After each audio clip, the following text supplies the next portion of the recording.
What's the meaning of charge account?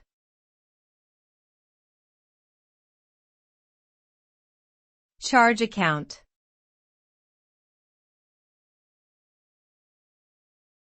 Charge account.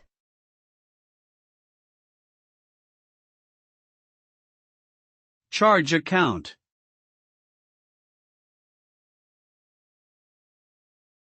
Charge account.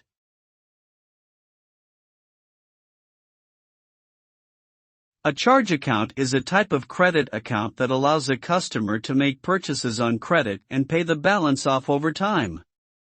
The customer receives a bill for the amount charged and must make at least a minimum payment by a specified due date. Interest may be charged on any unpaid balance. Charge accounts are commonly offered by retailers and can be a convenient way to make purchases without having to pay the full amount up front. However, failing to make timely payments or carrying a high balance can lead to financial difficulties and damage to one's credit score.